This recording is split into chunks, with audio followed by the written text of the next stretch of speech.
Cześć Asia. Cześć Marcin. To jest jeden z 4 odcinków cyklu Aby czytać, takie ABC czytania, ABC książek, w których podpowiadamy. Dzisiaj chciałem, żebyśmy porozmawiali o podcastach ciekawych. Podcasty to jest w ogóle jakaś ostatnio wielka moda. Podcasty też, audycje radiowe. Ja nie tylko lubię mówić, ale lubię też słuchać. W dzieciństwie dorośli czytali mi na przykład сказки Puszkina. Interesuję się muzyką, czyli dźwięk do mnie przemawia. I też to jest taka forma dla mnie a la medytacja, yoga, om, ponieważ jak słucham audycji czy podcast, siedzę na sofie, dokładnie, wyciszam się i jest koncentracja na głosie, na rozmowie i słyszę, co różne osoby z całego świata mają różne doświadczenia, perspektywy, czyli wszystko się sprowadza jak zawsze u mnie do wspólnoty, szacunku i empatii. Bardzo dużo też uczę takich konkretnych adresów od ciebie, dzięki temu, że ty masz takie ucho nastawione na to. Ja słucham ostatnio sporo niemieckich też podcastów, ale oczywiście sporo też polskich. Zdarza mi się bardzo często, bardzo też szanuję w ogóle za całą pracę Sylwii Hutnik posłuchać w różnych jej. Na przykład w Radio Sylwia, ale też Sylwia z Magdą Parys mają taki podcast międzymiastowa i one opowiadają o różnych rzeczach. To jest znowu taki inny kierunek, bo ty mówisz o osobach, które są na przykład muzykami i polecają literaturę, a Sylwia z Magdą są literatkami. Natomiast one często mówią o różnych innych sprawach, nie tylko literackich, książkowych. Mają dużo gości. Historii też jest. Miesięcznik Znak, i to jest świetne, wciągnął do przygotowania podcastów osoby, które raczej stronią, albo powiedziałbym delikatnie są na dystans, jeśli chodzi o internet, czyli Wojtka Bonowicza i Anię Marchewkę. Ja jeszcze tylko chciałam właśnie powiedzieć, że dla mnie to jest ważne w podcastach, że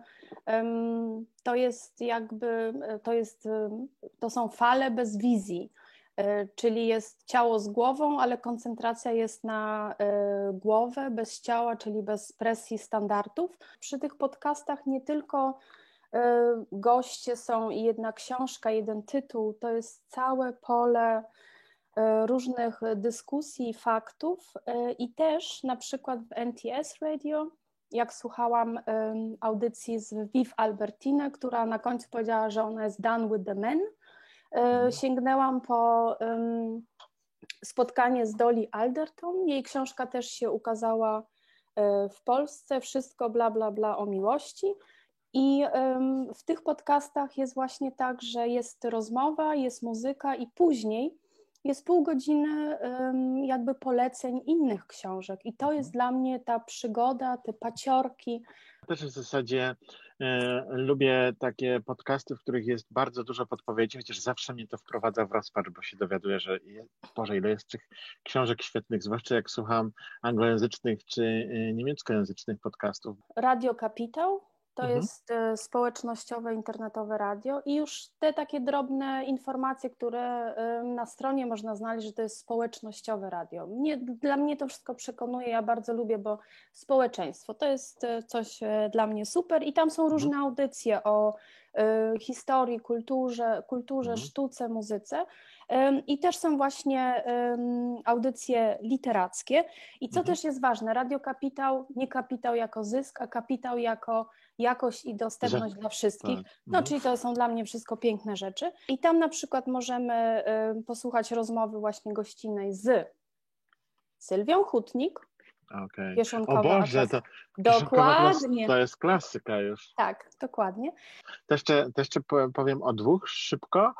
Pierwszy to jest Piątka z literatury, prowadzony przez 2, no też dziennikarzy, ale też powiedziałbym aktywistów literackich. Tomasz Pindel i Szymon Kloska za nim stoją. To są bardzo, bardzo ciekawe podcasty, można znaleźć je w sieci. I drugi taki podcast, też mi się wydaje bardzo interesujący, to jest podcast Czytu. Wśród tych dziewczyn jest Katarzyna Czajka Kominiarczuk teraz, czyli zwierz popkulturalny. Myślę, że też bardzo znana osobowość w sieci i bardzo ciekawe też są tam podpowiedzi, można znaleźć wiele inspiracji. Tak, mam jeszcze trzecie, to jest Kashmir Radio, czyli radio po angielsku nadawane z Berlina i co też jest dla mnie fajne, różnorodność, że nie tylko książki, literatura, historia, bla, bla, bla, ale też, w związku z tym, że powiedziałam na początku, interesuję się muzyką, jest tam świetna audycja literacka, która jest połączona z muzyką i na przykład jest tam odcinek The Best Books Special, numer 38 i to na przykład jest duża porcja kobiecych artystek muzyki dancehall.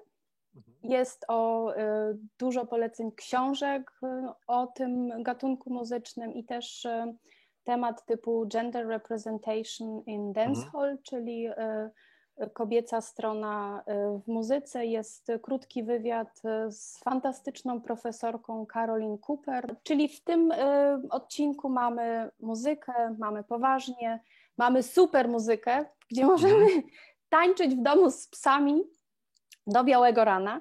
To polecamy. Tańce w domu z psami są dokładnie. Jednym z najważniejszych elementów słuchania podcastu. Dokładnie. I na samym końcu ona mówi takie zdanie, które jest dla mnie piękne, czyli small idea going global.